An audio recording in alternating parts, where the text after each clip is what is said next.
Financial disagreements had always been a significant strain on their marriage. However, on that particular day, her patience reached its absolute limit. Upon discovering that her husband had once again sent a substantial sum to his mother, the young woman firmly declared, "I'm taking my half of the account. Your portion has already gone to your mother." His indignant retort, "But Mom still needs $250,000. She's already on her way in a taxi," did nothing to shake her resolve. Silently, she began to act. Greetings, dear listeners. I'm delighted to welcome you to my channel. I have a new and engaging story for you. Please enjoy.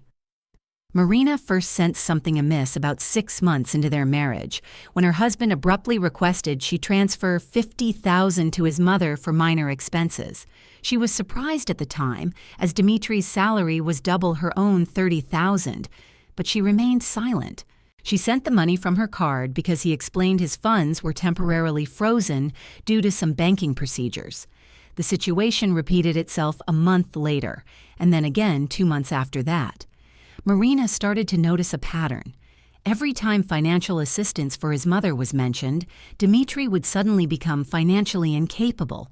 Either his card was blocked, his money was tied up in investments, or some other excuse.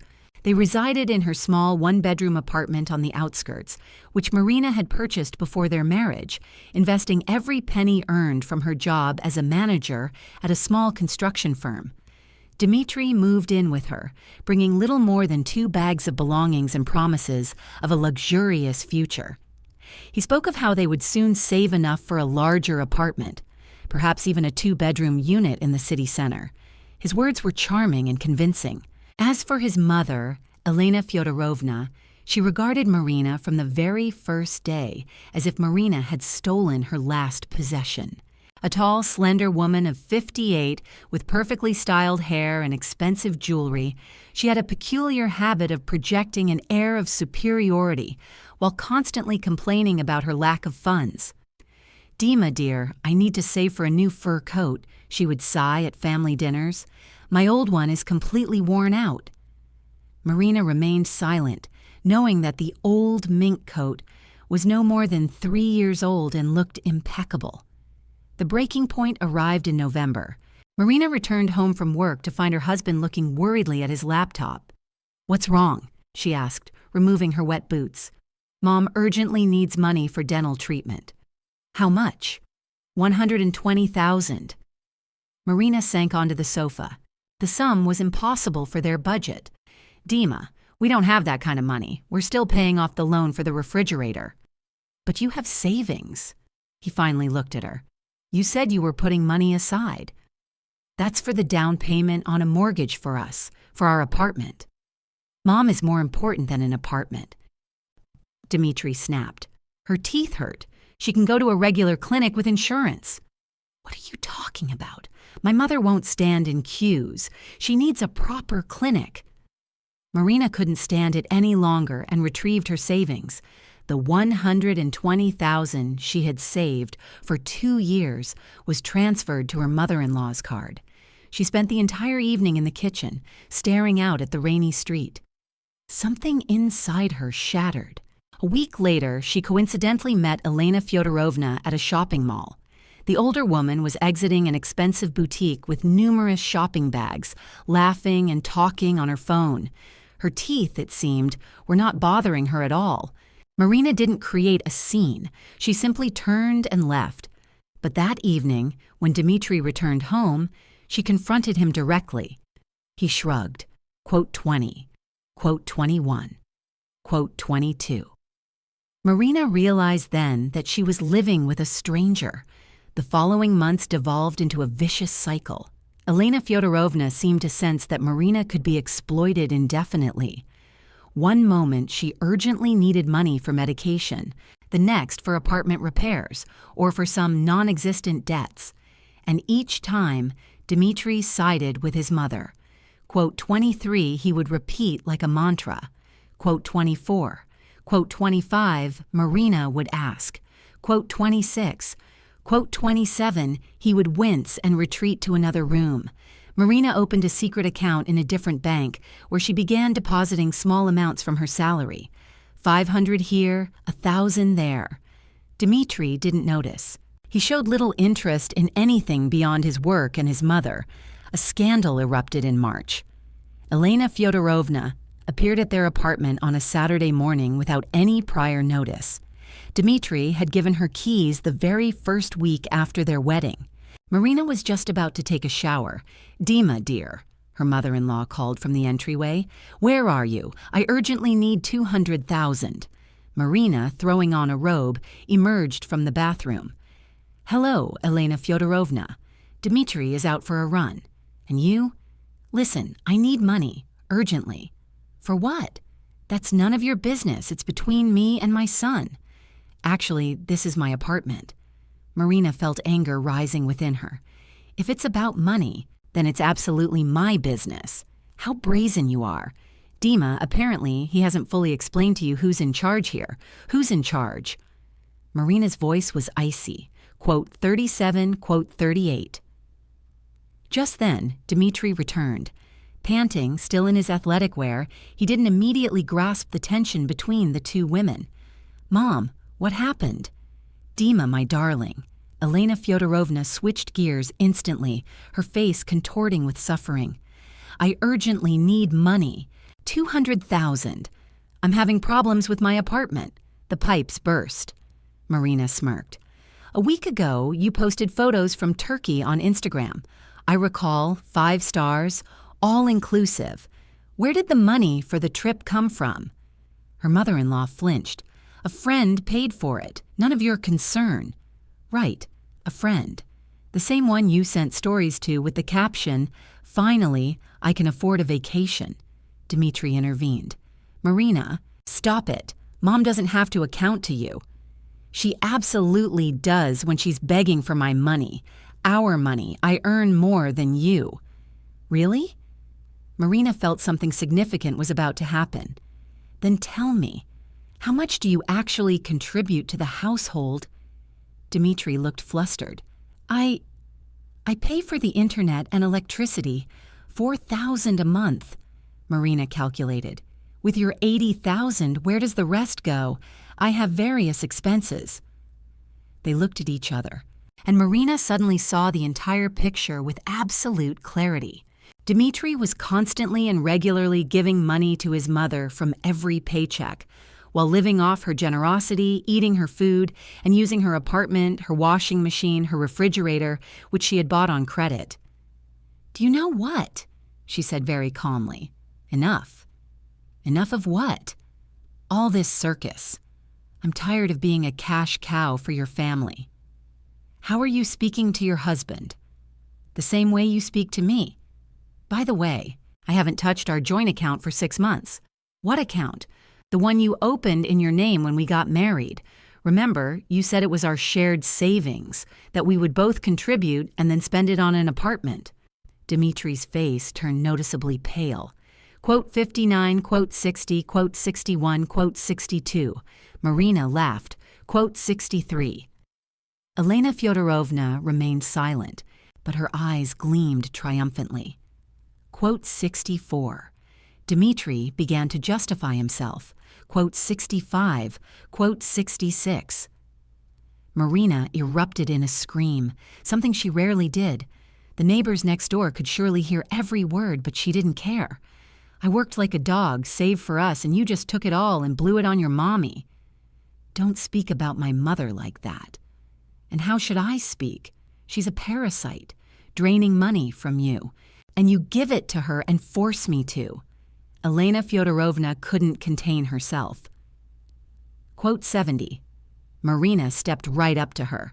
Quote 71. She yelled at her mother-in-law. Quote 72. Marina almost hissed. Quote 73. Dmitri grabbed her arm. Quote 74. Quote 75. She broke free and went to the bedroom.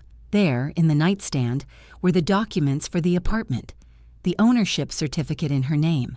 There was no prenuptial agreement. Dmitri had been offended when she suggested it, saying it was a lack of trust. When Marina returned, her mother-in-law and Dmitri were whispering furiously in the kitchen. Quote 76, she said. Quote 77. But there's nothing there. I already told you. Then I'll take my half out of thin air, and your half has already gone to your mother. Let her pay you back now. Quote 79. You can't. It's our joint account. I can. I put in $280,000 over a year and a half, and I'm taking it back. Marina, wait. Dimitri's voice became pleading. Don't be hasty. Let's discuss this calmly. There's nothing to discuss. Quote 84 underscore. Where are you going? Mom still needs money. She has to cover her debts. It's serious.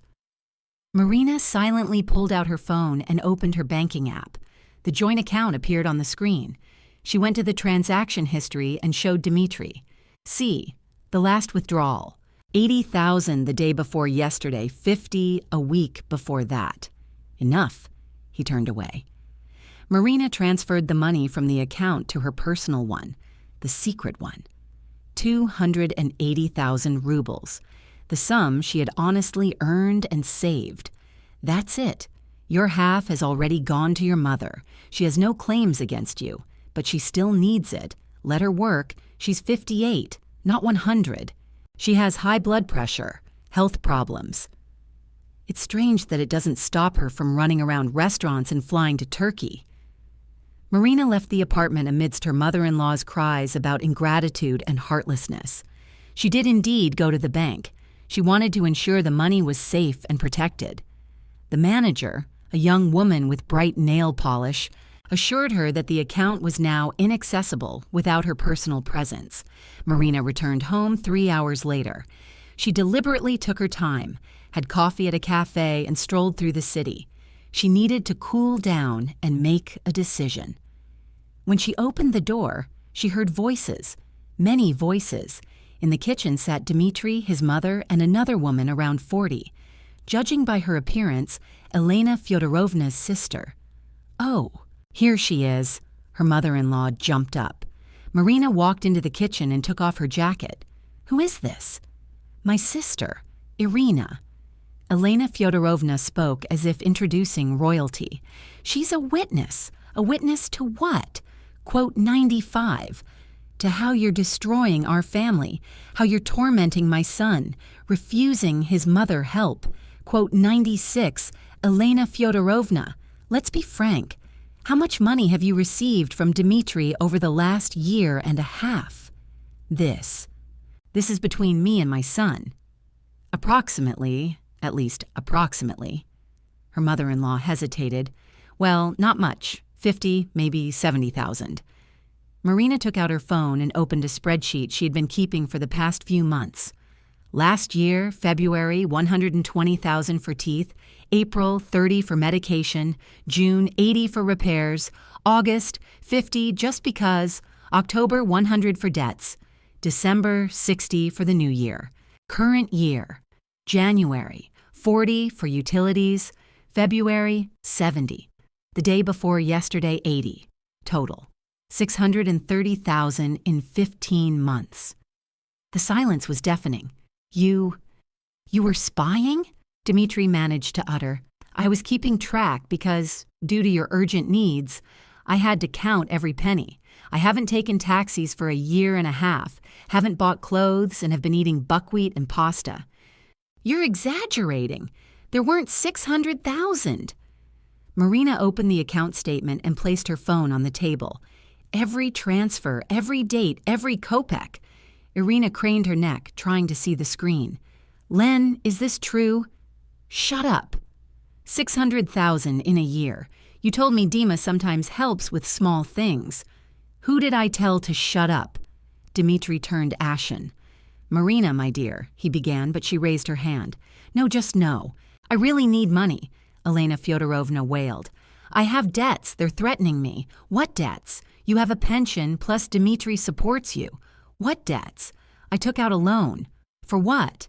For life. For a fur coat, Turkey, and restaurants. So I understand correctly. So here's the deal. Marina stepped closer. I'm tired. Tired of working for you. Tired of being a cash cow. Dimitri, you've made your choice. You chose your mother. That's your right. Quote 120 Mar. Don't say foolish things. I'm not saying foolish things. I'm telling the truth. You can move out today. Today, tomorrow, at the latest. This is my apartment too. I'm registered here. Registration is not ownership. The apartment is registered to me. It was mine before the marriage. You're kicking me out. I'm asking you to leave because I can't and don't want to live like this anymore. Dima, do you hear? She's kicking you out. I am not. I'm a person who no longer wants to be an ATM. You'll regret this, her mother-in-law threatened. We'll sue for division of property. Sue away. The apartment was bought before the marriage. There's no prenuptial agreement. But I have proof that I paid for everything myself. Rent, food, appliances, all the receipts. I kept them. Dmitri slumped into a chair. Are you serious? Absolutely. But I love you. No, you love your mother and her wallet. And I was just a convenient accessory. He tried to object, but Marina had already gone to the bedroom and closed the door. Her heart was pounding. Her hands were trembling. She wasn't sure if she was doing the right thing, but she knew there was no other way. An hour later, silence filled the apartment. Marina peeked out. No one was in the kitchen. However, a note in Dmitri's uneven handwriting lay on the table. You'll regret this. I'm here for my things. He grumbled. Take them. They packed in silence. Elena Fyodorovna walked around the apartment, ostentatiously grimacing. And how did he live here, in this hovel? Marina didn't respond, just stood in the hallway ensuring nothing extra was taken.